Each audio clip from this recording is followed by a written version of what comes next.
The VMware Microsoft partnership goes way back, and I'm thrilled with the joint solutions we have delivered in the market to our customers.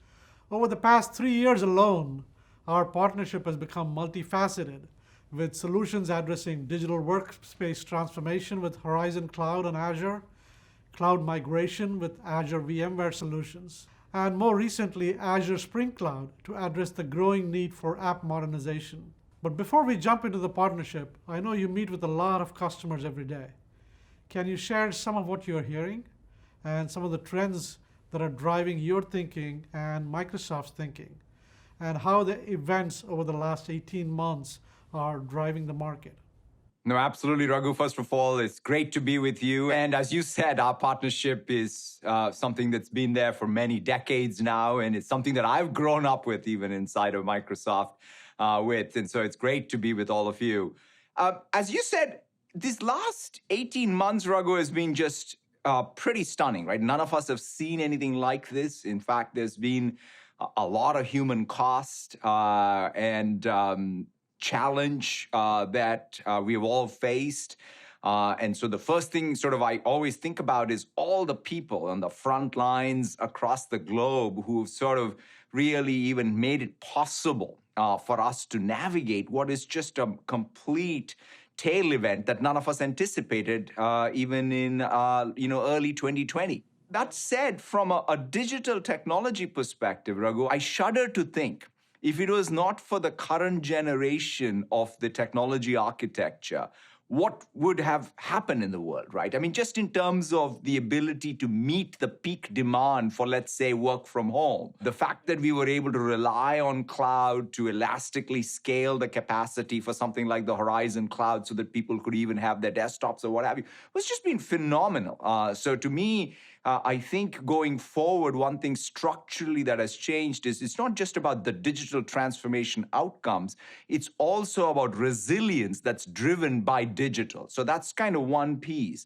The other thing, though, is the transformation in industries is also something, Raghu, I think that's going to be pretty lasting, which is in terms of structural change. I mean, healthcare is the easiest example. I don't think an outpatient visit will ever start again without some AI triage on an app first, then a telemedicine visit, and then literally you'll go and physically go to a place. And that changes the entire economics of the provider market, and that has ramifications. Same thing in curbside pickup in retail or financial services. I mean, think about sort of the growth of all these super apps which are bringing down transactional costs across all of the financial services. So phenomenal structural change. And so to me, what I think we all, whether it's VMware or Microsoft and all of us who are in the platform technology business, I think we have to sort of really figure out a way to make sure that the diffusion and the democratizing force of digital technology truly pervades through the entire economy. And that, I think, is what we have to look forward to. It's a great time to be in tech, but quite honestly, I think about the 90% of the GDP or 95% of the GDP that today is outside of tech. Benefiting from tech is what I think is the most exciting part. Completely agree. It's a great time to be in tech, and it's a great responsibility to be in tech.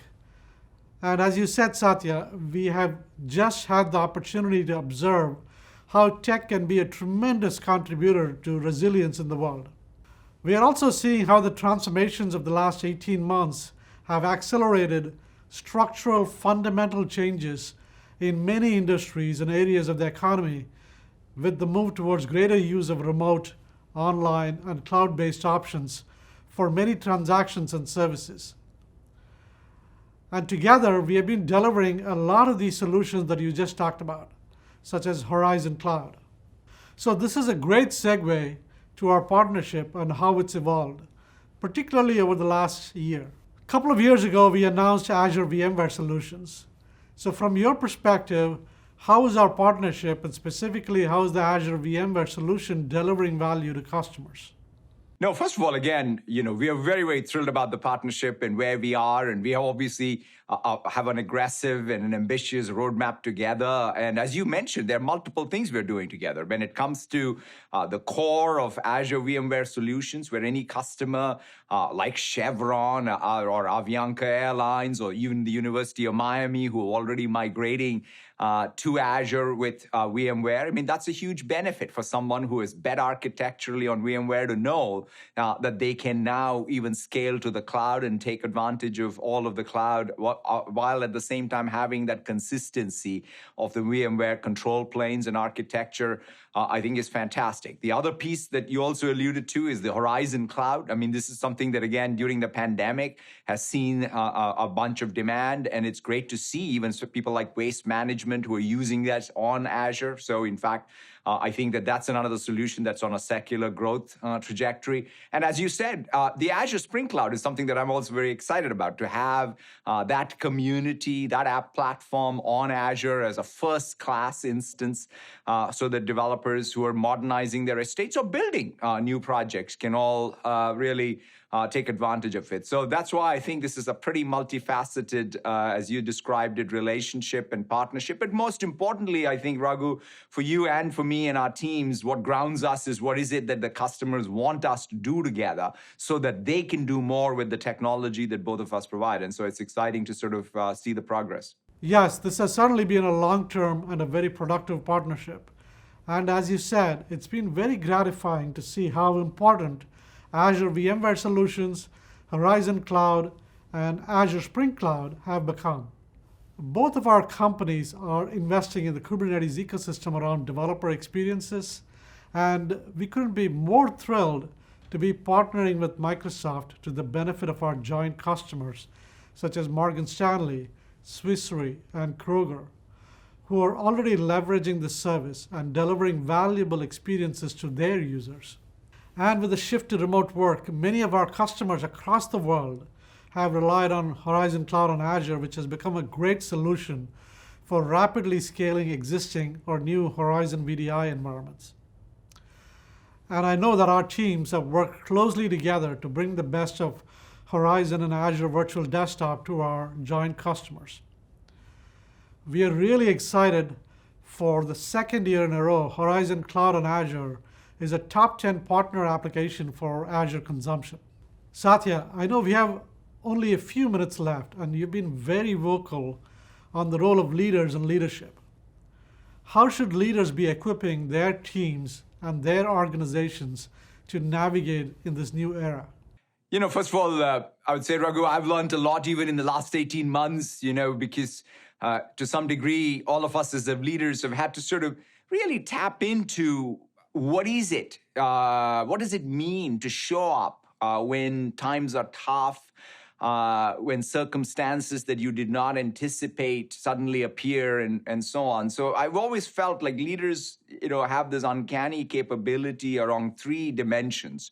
One is you walk into an uncertain situation, an ambiguous context, and bring clarity, right? I mean, it's not leadership if you go into a situation and create more confusion. Even if you are the smartest person, but all you do is create confusion, that's not leadership. And that's sort of one thing that I think I really look for in myself and other leaders. The second thing I'd say is leaders also have this ability to really create followership and energy on all the people they touch, right? It's not about saying, my team is great, I am great, everybody else sucks. That's not leadership. Leadership is about really that multi-constituent energy and rallying of people so that we can go after an audacious goal.